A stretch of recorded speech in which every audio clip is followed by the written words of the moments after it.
This idea that you're the best. This is where the power lies. He put hard times on Dusty Rhodes and his family. You know who I am. But you don't know why I'm here. I'm the best. I'm the best in the world. From the top to the bottom. And because they can't handle the Macho Man Randy Savage, the cream of the crop, nobody does it better. This ain't WCW. This ain't Monday Night Raw. This ain't SmackDown. This ain't even WWE. It's time to step into the squared circle and get it done. Welcome back, everyone, to the Legends and Champions podcast. It's a different show this week because I don't know if we're part one or part two, but we're part one, aren't we? Because we haven't kicked off yet, so it's part one. What am I talking about? Andy Evans here, joined, as always, by my tag team partner. He is the S to the E to the F to the fan. He is the B to the E to the double N to the E double T. And I'm not talking about Jeff Jarrett. It's bad news time. It's Stefan Bennett. Stefan, how you doing, buddy? That intro gets me every time. Yeah, not too bad, Andy. Because it is. It just does. It gets me every time. Okay. Yeah. Yeah, not too bad. These are going to get very interesting because I know you're going to talk about who we're kicking off this special two-parter on.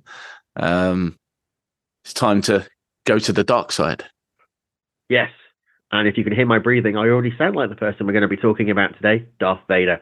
So this is a deep dive into the career of Darth Vader, the leader of the Sith, the Dark Lord himself.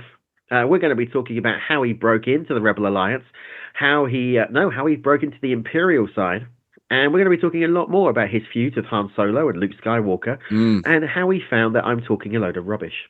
Yeah. And turn about how the love grew between a young Anakin Skywalker and Padme, and how it developed and he became the most feared leader in the galaxy. Do you know what? We should do a spin-off. Right, we should do an episode. No, go with me here.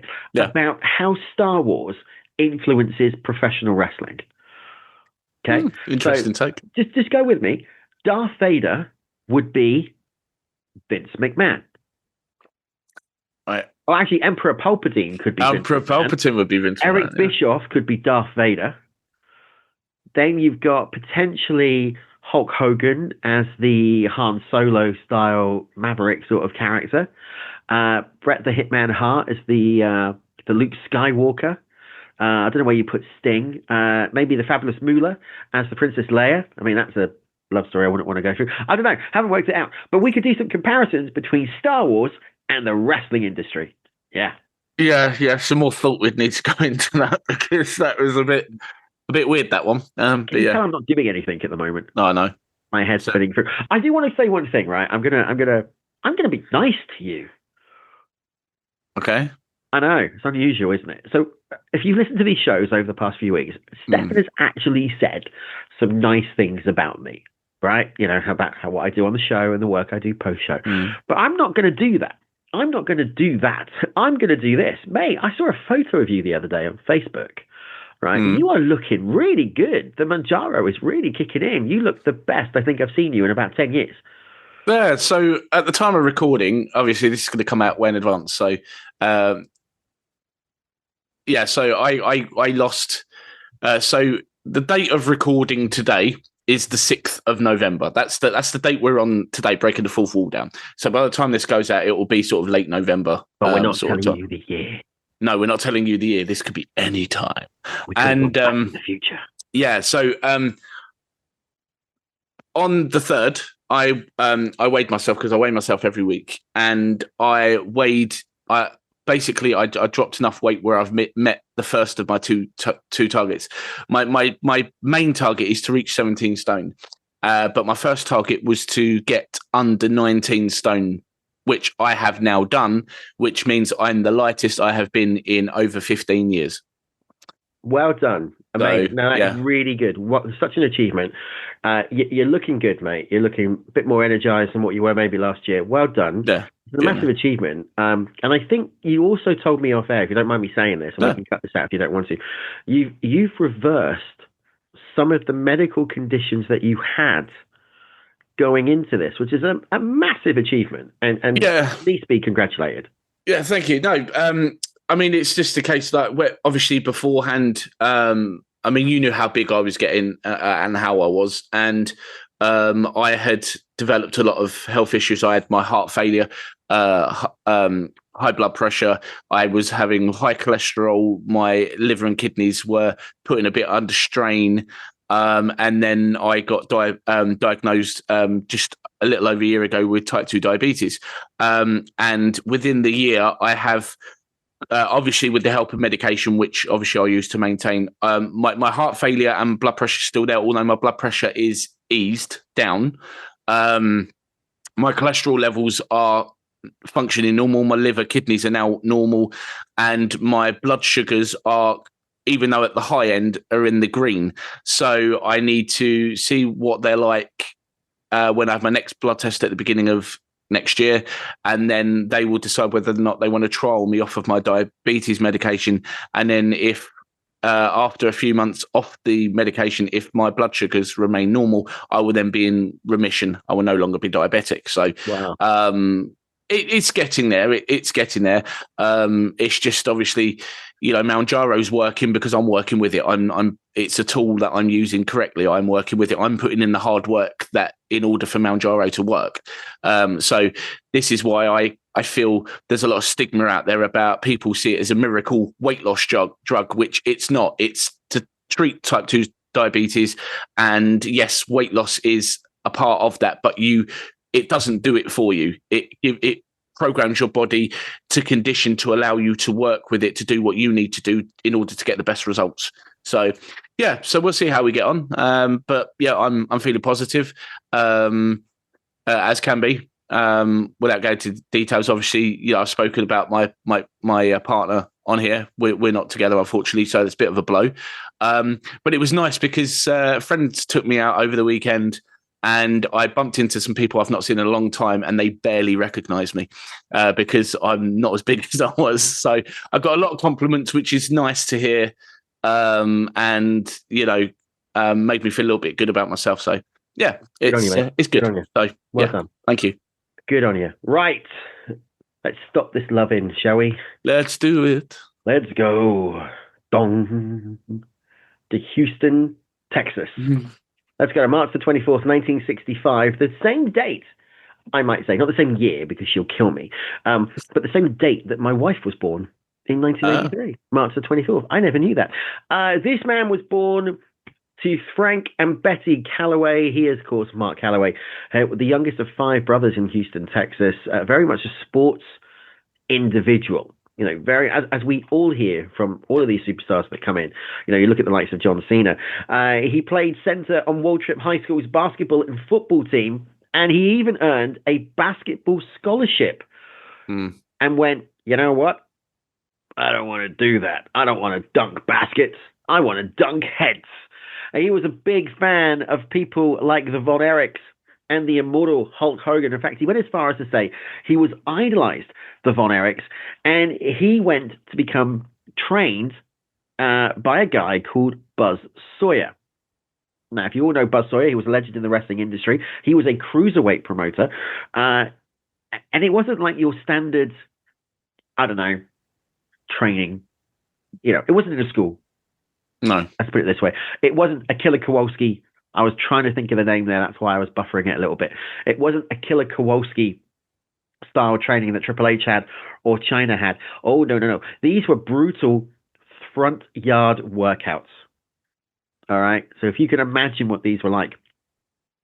And what happened, Steph, I don't know if you know this, but someone got on the wrong side of the dead man. The coach ran away with $2,000 worth of tuition fees, which ended Calaway's training at that point, but not his career, because in October 1987, he headed to the Sportatorium in Dallas, where he kind of had a bump in with David Von Erich, and he entered the ring as Texas Red Mark Calaway, facing Bruiser Brody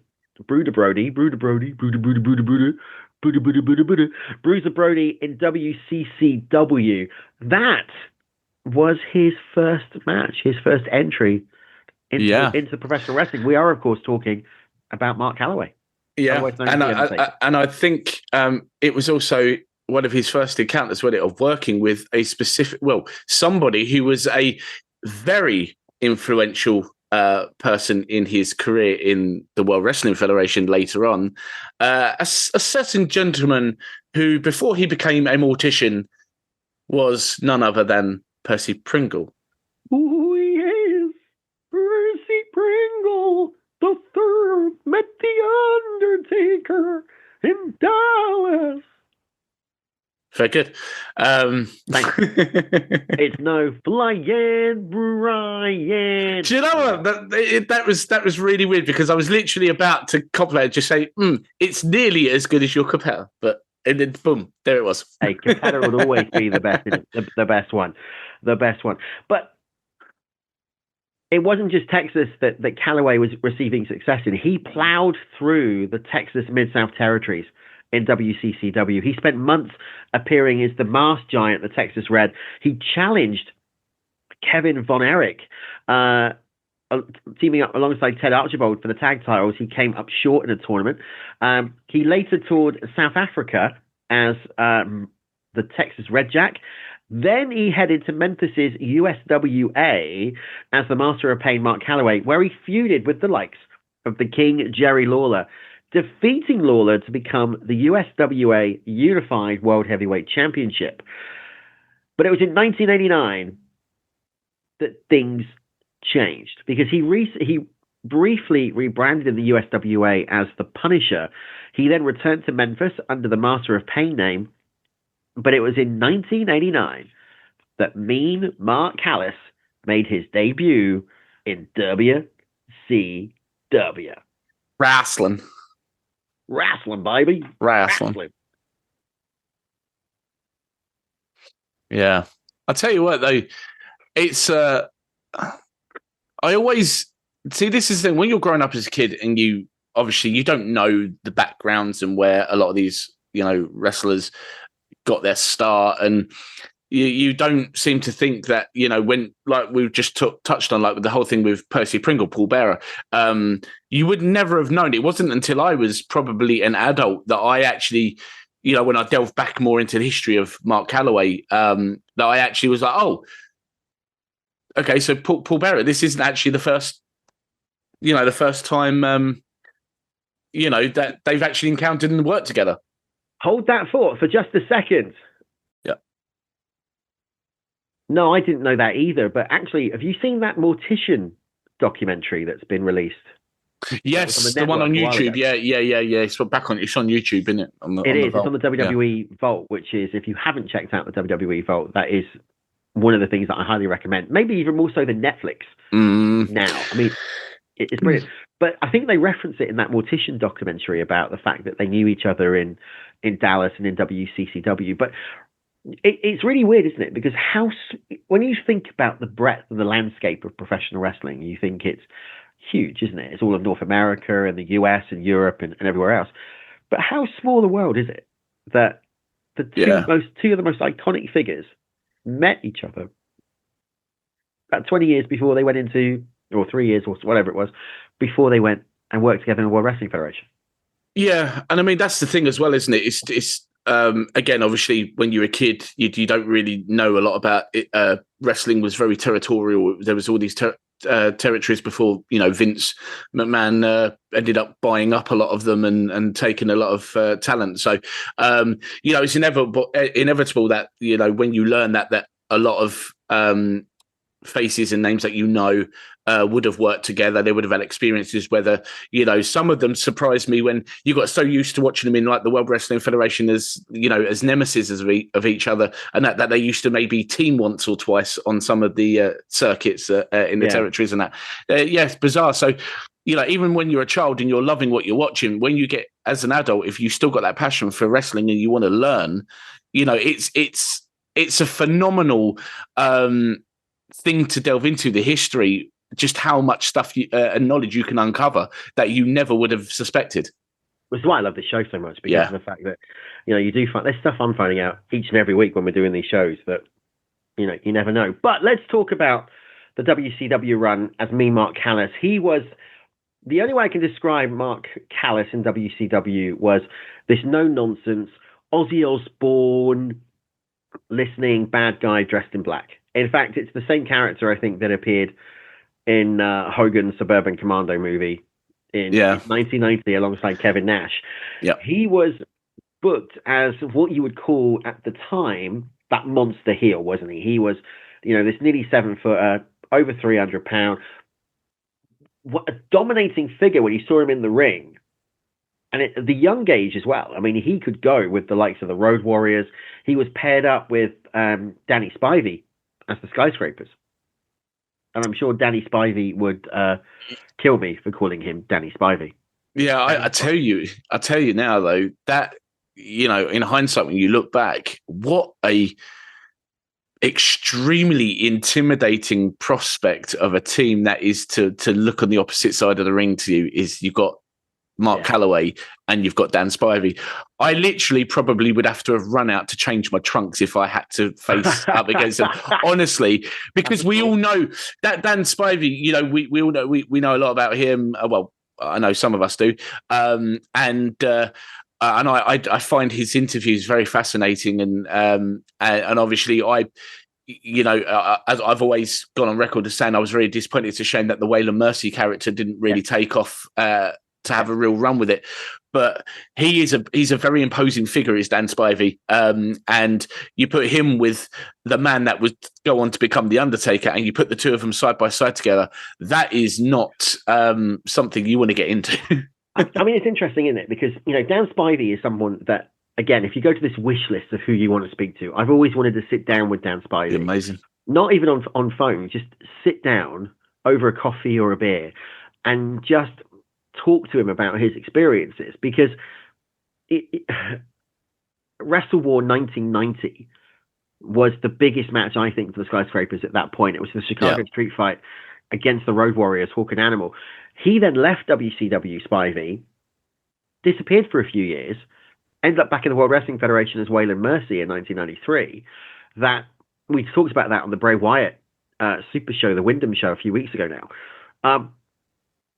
What do you think? Let's do Fantasy Booker. Where do you think, if we could pick up the Skyscrapers from WCW and plonk them into the Attitude Era or the Ruthless Aggression Era of the World Wrestling Federation, or even the Monday Night Wars of WCW, WWF, where do you think they would have ended up? That's a good question. I definitely think they would have been, if they were both, as they were at the time, I think they would both be dominating tag team division, regardless of which promotion they were in. They would have to.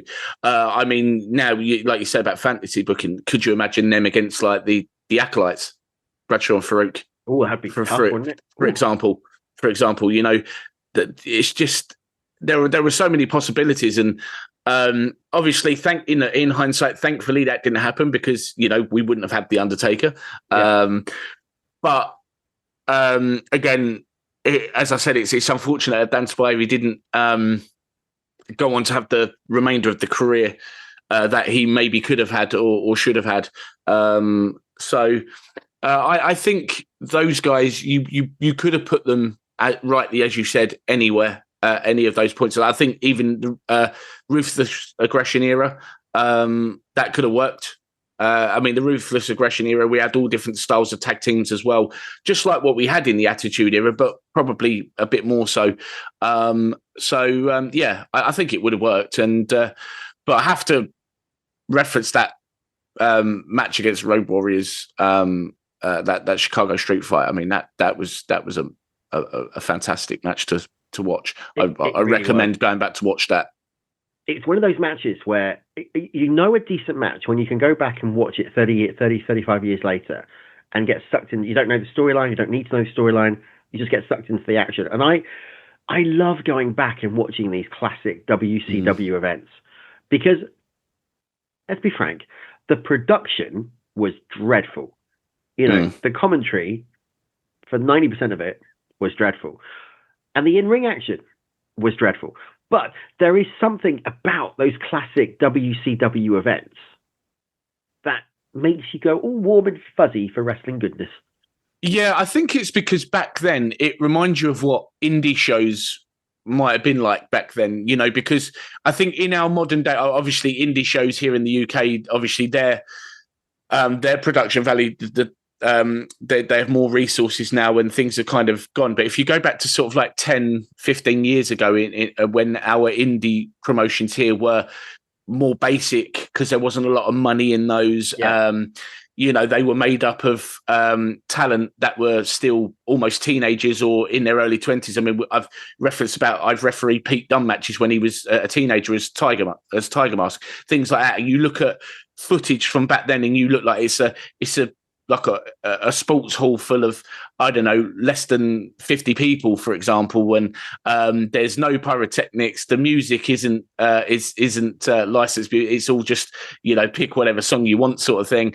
And it's all very low budget. And early WCW kind of in that era was like that, but on a grander scale. They did have a little bit more money and it was in front of larger crowds, but it had that very basic element to it, which in itself, for me, has a slight charm about it because it's kind of your root. It's like a roots thing of before it become a juggernaut.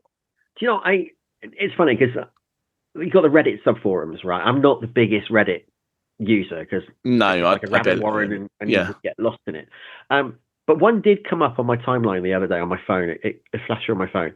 And it went, and I've always wondered this, and I've never known, so I'm going to leave it out here. If you know the answer, great. Why was the WCW center logo on the staging areas always on a diagonal? Because if you look at it, it was always diagonal, never straight. No, it was always on a diagonal. Yeah, never worked that out. And the World Championship Wrestling, the default text as well, was always at an angle as well. If you're watching this on YouTube, we will put a picture now. But if you're listening to it on audio, you're just going to have to imagine it and Google it yourself. But if you're watching it on video, we'll put it on now. But yeah, never got that. Anyway, let's go back to WCW. Let's go back to my hands are getting really animated again. I don't know why. I feel like I'm Oh yeah, I forgot we're on YouTube. So yeah, we can do the inverse. Can do those.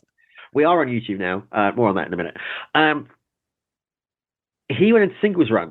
He then went to New Japan. He rebranded himself as the Punisher, Dice Morgan. Where did that come from? That's straight off left field. That the Punisher I get. Dice Morgan. That sounds like something that you pick up from generic Wrestler A in WWE 2K. Yeah. Right. Yeah, it's like old fashioned. Come on, kid, think of a name. What's your ring name? What's your ring name? And it's like I don't know. Oh, you got fluffy dice hanging up on your mirror. I don't know. Dice are fluffed. Yeah. Oh, I tell you what. Dice something. You could be Dice something. Dice Morgan. Yeah, that'll do. Yeah, Dice Morgan. You're now known as Dice Morgan. Or like when you walk into the World Wrestling Federation and they go, "We've got a great name for you, Flex Kavanagh." Yeah, Flex Kavanagh. Oh dear! Whatever happened to that guy? If you smell God knows. what I'm cooking, he didn't come to much. Yeah.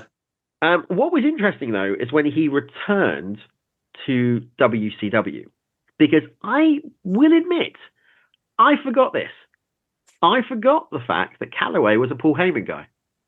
Yes. Me, Mark Callis joined the Dangerous Alliance, Paulie Dangerously at the time. He challenged Luger for the US Heavyweight Championship at the 1990s Great American Bash, but couldn't win the belt. Around that sort of time, Mr. Heyman, my name is Paul Heyman. No, that's not right. Anyway, started sending out feelers to the World Wrestling Federation, specifically to McMahon, who were eyeing Calaway for the World Wrestling Federation. But rumor has it, rumor and innuendo, that McMahon wasn't impressed, thinking Calaway was just another big guy after a bad hip setback. Little did we know that just weeks later, me, Mark Callis, would be no more. No. The Undertaker would be debuting, because it was in October 1990 that he signed with the World Wrestling Federation. It was in November of 1990. Now, think about this. October, he signs. November, he debuts at the Survivor Series. We talked about it 2 weeks ago on this show. 3 weeks ago on this show. 2 weeks ago on this show. A couple of weeks ago on this show. Either way, it was before this show. It was before this show, people. He appears as part of the Survivor Series. Debuted as Brother Love, $1 Million Man Ted DiBiase. He had that totally different look. And to say that, we hadn't seen anything like this before in the World Wrestling Federation. Because think about it. We'd had Hogan, the red and yellow. That was about as bright as color. The Warrior with the multicolored face paint. The Macho Man, Randy Savage, coming out with the flamboyant cloaks and robes. It was all colorful, wasn't it? Even Bret Hart, the pink and black attack. We had never seen someone come out looking like a dead man with the makeup and the hair and the white face and the trench coat. And it was eerie. It was. It's become a legendary visual now. His entrance there.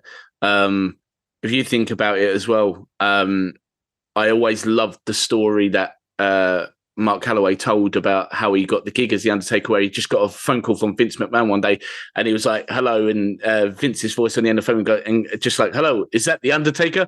And he's like, "Is that the Undertaker?" And he goes, I guess I'm the Undertaker.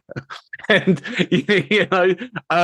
but this is, listeners, regular listeners to this show will always know that I always say about in professional wrestling, sometimes, when things just happen for a reason, where the stars align, right place, right time, right conversation, right decision making, how, what it could do. Because if Vince had picked up the phone and said, "Hi, is that the Undertaker?" and Mark Calaway had turned around and said, No, thank you. Not at all. And then just put the phone down, or was just like, "Yeah, I think I've made a bad choice here signing with the World Wrestling Federation." We would never have had one of the most iconic personas and gimmicks in professional wrestling. And I think if I had been in that position and I'd got a phone call and I'd been like, "Is that the Undertaker?" I would have been like, interesting name, because the name sort of works in that sort of era where it's very gimmicky. But then I would have been intrigued to say, right, okay, so I'm going to be known as the Undertaker. Now, what is that going to entail? What am I going to look like? Who is the Undertaker? And that's a question which I think is just relevant now, is what is the Undertaker? Who is the Undertaker? Because we've seen that old school Western Undertaker that he debuted as.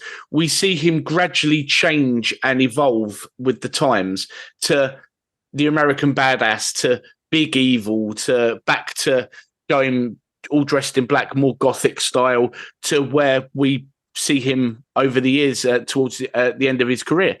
And that is incredible that we talk about the Federation eras, the golden eras. We talk about the Attitude Era, Ruthless Aggression, the PG era, the reality TV era, and now The Undertaker has successfully been at the focal point of every single one of those eras. No one has done that. He's Madonna. Yeah, he's Madonna. Yeah, he's Madonna or Kylie Minogue, isn't he? Exactly, but you look at him and you still know it's Mark Calaway, The Undertaker. You look at Madonna and you go, "Who that? Who that? Who that? How many surgeries you had?" I mean, you've raised a really good point there, because it's really weird now, isn't it? When this was debuting 1990, I was 9. You must have been 8, 7, 8, something like that. And I remember, watching the Survivor Series in 1992, because that's when the video came out. And I watched WrestleMania 7 before that. And that was my first time seeing The Undertaker, was at WrestleMania 7, not at Survivor Series. And I remember the match against Jimmy Superfly Snuka. And Bearer walks out. And there was a line on commentary by the late, great Gorilla Monsoon, which every time The Undertaker got hit, Bearer would put that urn to the chest. right? Every time the Undertaker was in motion and winning, he would raise the urn up high. And it was these subtle balances between these two, these subtle nuances between him being the speaker and the Undertaker just standing there. I mean, who would have thought that the Undertaker would be a promo cutter? Exactly. Because I mean, up until I think 1994, I don't think we heard the Undertaker cut a promo, apart from the odd word here and there. It was all Paul Bearer. And you talk about this repackaging. The only person that I could compare the Undertaker to in terms of a repackage is Jericho, who has an innate ability to work out when things aren't quite working, to take some time away, to come back with a new look, right? Yeah. We saw that with The List. Some iconic moments. Could you imagine professional wrestling without the Undertaker appearing throughout those eras? No. I think it would be hard now, especially after so long, to be able to imagine anything different when it comes to someone like The Undertaker. I genuinely believe that, because the thing with The Undertaker is so much has happened in his career. He's had so many fantastic rivalries. He's had fantastic partnerships. Everything that's kind of evolved. If you remove something, it kind of doesn't feel right. That's the strange thing. And again, and I allude to the comment I made earlier about no one's ever had the sort of career that The Undertaker has over those different eras, and been at the very top, whereas he has. And I think that's something which you can't meddle with any of that, because it's something you would know something was missing if you did that. So yeah, I don't think you could. What point did we take The Undertaker seriously? That's a really good question, because obviously we know how, Vince, obviously when you're a kid, you just kind of just go with it and people come and go. You think back, how did it work? How did this gimmick last so long when so many other gimmicks and that just, they ran their course and they were gone for how little or for as long as they were around? And I think maybe it was his work ethic. I think it was probably a lot to do with how Mark conducted himself in and around the locker room. Obviously, no one had a bad word to say about him, really. He, over time, obviously, he's known as the locker room leader, the go-to guy. It's interesting, and I appreciate that I'm fast forwarding a lot here, but I just want to touch on something because I do think it's relevant here, because I think it explains this quite well. Is we talked about when Undertaker was struggling, and it was on the Last Ride documentary, which was amazing documentary of his career, when he was struggling and he actually was doubting himself, and the fact that he was told, I think it was Triple H said to him, like, remember who you are. He had a very similar conversation with Ric Flair when Ric Flair was doubting himself and was struggling. And it was just like, remember who you are. And it was that respect that people have for The Undertaker, that, he was in many ways throughout his injury issues that he had, he had people not to lean on, because I never saw him down as someone that would ever lean on anybody, but he had the trust and the respect of all of his peers. But first and foremost, Vince McMahon. Now, we know how Vince could be with talent. We know there are selective names that Vince consider very personal to him. Shawn Michaels become one of them, because Shawn, as we know, got away with a lot, and a lot of people said that Vince, Shawn literally probably Vince could have gone seriously grey before he went grey because of Shawn's antics. We know that up until the Montreal Screwjob, what Brett meant to Vince, but Mark Calaway, the Undertaker, I think was the one that meant the absolute most to Vince, and I think that's reflected on whenever Vince has tried speaking about him, where we know the person Vince is, but how many times we've seen where Vince has got choked up and almost broke down in tears talking about the Undertaker. So I think all of that personality, the human being he was, and the friendships he had and the respect he got, I think that was a big part in what made it successful. And obviously the work he put in to make everything he did believable. I think just going back to that Vince McMahon relationship, that is an amazing point, and one that doesn't get talked about that often. I think that respect is actually reciprocated by the Undertaker, and he has gone out and said that. With this whole, and we're not going to get into the allegations and all that type of thing. That's not what we're here for. But he hasn't said a bad word about McMahon. No, and they still hang out now, they're photographed and they still spend time together now. But so does Cena. Yeah. Right? So does the greatest of all time. I think what is fair to say is that, just to kind of put a line on this McMahon chat, McMahon has done things that have been alleged, right? But without Vince, we wouldn't have the characters like Hogan. We wouldn't have the characters like the Macho Man Randy Savage. We wouldn't have the characters like The Undertaker. And we wouldn't have the characters like Mankind. No, we wouldn't. So you got to give him some credit. But I do want to talk about one thing, because, I said to you a minute ago, could you imagine the world without The Undertaker? And when could we take The Undertaker seriously?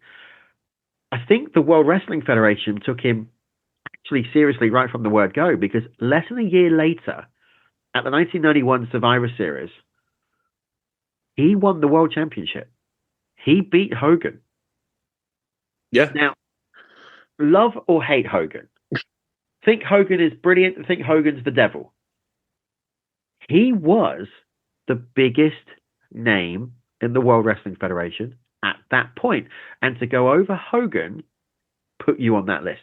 Yeah, sorry. When you mentioned straight away him against Hogan, straight away I had in my head when Undertaker's talked about that, like delivering the tombstone to Hogan, the whole "oh, you got me, brother" sort of thing, and it was like I didn't hear that. That always plays in my mind is whenever we talk about Taker versus Hogan at Survivor Series 91, and yeah, obviously there was the Ric Flair with the steel chair, which you would have thought that, I think at that point is when we kind of thought that we were going to actually get Hogan versus Flair.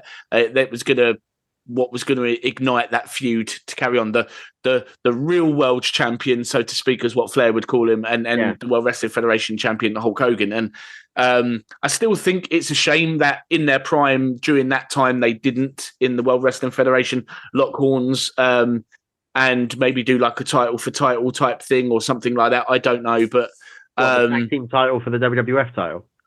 No, the title for title. If they were still able to have teased him with the big gold belt. Oh yeah, and had, if they were allowed to do that, and the World Wrestling, like the Winged Eagle title, Hogan versus Flair, would have. Yeah. The only reason I'm saying that is because they had to digitize it out and replace it. With yes, title, I see what you mean. Yeah, they digitally, which honestly is just ridiculous. I hope whoever did that got fired. I don't wish anyone to lose their jobs, but. If anything, that made it look more like the old NWA title than what the big gold belt did, because it did. Same sort of shape as what the classic £10 of gold. Yeah, absolutely. But yeah, you're right. It puts you on the map. But then again, years later, we would see under Vince how they would kind of get carried away. Look at Great Khali, for example. Wow, Jinder Mahal, although Jinder Mahal's a solid worker, so that's nothing against him. It's more of how his career had panned out, because they'd never done anything big with him up until that point. There was no signs there that they were going to put a title on him. So yeah, it's not the first time, but it worked. I like Jinder Mahal, but I do wish they hadn't put the title on him. But that's just a personal opinion. Yeah, but it just didn't make sense, did it? Because it was completely out of left field. Yeah, and that's just a personal opinion. I mean, we talk about The Undertaker in such, bright lights, but actually the amount of feuds he had up until this big one, he was there. But you can only really count on one hand between 1990 to 1996 the number of major feuds that he had. Jake Roberts being one of them, the Hogan run being another one, Yoko being the main one. And we spoke about that a couple of weeks ago on the Survivor Series 93 show, because that's when they first met for the first time. It then went to the 1994 Royal Rumble and the casket match, ended up at SummerSlam 94. But he didn't really have, if you look at it in the early days, that many high-profile feuds until 1996. Because 1996 is when we saw this big first, to your point, regeneration of the Undertaker character. Yeah. I think as well with, I look back on the Undertaker Yokozuna rivalry with great fond memories. It was some of my favorite stuff. I just think the two worked very, very well. I loved the way that Yokozuna would react to seeing a casket, the fact that he was scared to death of them, and the way he made that believable. It always reminded me of Andre when he had his rivalry with Jake, when Andre was absolutely terrified of snakes, and it was great. It was very believable. But yeah, so I think I always go back to like Royal Rumble 94 with the casket match against Yokozuna. It took 10 people to put Taker down, by the way, and stealing the urn and allowing the green ooze to seep out of it. And then obviously Janae to rise from the casket. Yeah, Marty Jannetty. Because that was allegedly Marty Jannetty that was hanging, rocking and rolling. All the way up. So Marty Jannetty got to be the Undertaker for about 5-10 minutes. But yeah, and then obviously Survivor Series 94 with Chuck Norris at ringside as the Enforcer, and that put an end to that. But yeah, it was obviously King Mabel busting the Undertaker's face. I loved that mask he had. I thought that actually added something to the mystique of Undertaker at that point. Yeah. I didn't like it at the time, but I look back at it now in fond memories, because actually you're right. If he wasn't wearing the dead trench coat like he did back in, he wasn't as made up as the Cowboy Undertaker as he was back in the 90s, but there was something about that mask that just added an extra aura to him. We will touch on that in just a second, but I just want to get to the feud that I think, as I said earlier, was the one that really catalyzed the regeneration. And that was the Undertaker versus Mankind. Yes. I think probably the most synonymous part of that really was Paul Bearer turning on the Undertaker. That there, just I was shocked. I mean, that really, really shocked me, because at that point you couldn't imagine Undertaker without Paul Bearer. It's. It really was one of the most shocking moments that I saw, probably since, and some people may go, "Oh, get out of here." When I say it, since when the Rockers split, when Sean turned on Marty Jannetty through the barbershop window. Yeah. So one thing that got me about the match, right, was I loved the match. I loved it was one of those. What do AEW call it? The Stadium Stampede matches. Yeah. That's basically what it was, right? It was a boiler room brawl. Started in the boiler room. It was a no-holds-barred match. But what really made me chuckle, and I don't know if you remember this, was when they got to ringside and they made it to the ring. Because it makes me chuckle now. We talk about WCW presentation and production back in the 1990s. In 1996, those of you in the arena watched it on 4 television sets set up in the ring. In the ring, yeah. And I'm like, I have paid hundreds of pounds at this point, which is like, 20,000 they're asking for now, to come to SummerSlam, to watch this epic PLE, to watch it on a TV screen. And if I'm 4 rows back, I can't see a thing. I tell you what, could you imagine? I mean, well, obviously now it would be in a gigantic stadium with massive screens all around, which is absolutely acceptable. Although, in saying that, AEW All In 2023, the very first one they did at Wembley when they did Stadium Stampede, Yeah, that didn't that didn't work even with the big screen. But yeah, it was huge, and then it kind of leads you to believe, like, well, what now? I did worry at that point, thinking, well, what are they going to do with the Undertaker without Paul Bearer?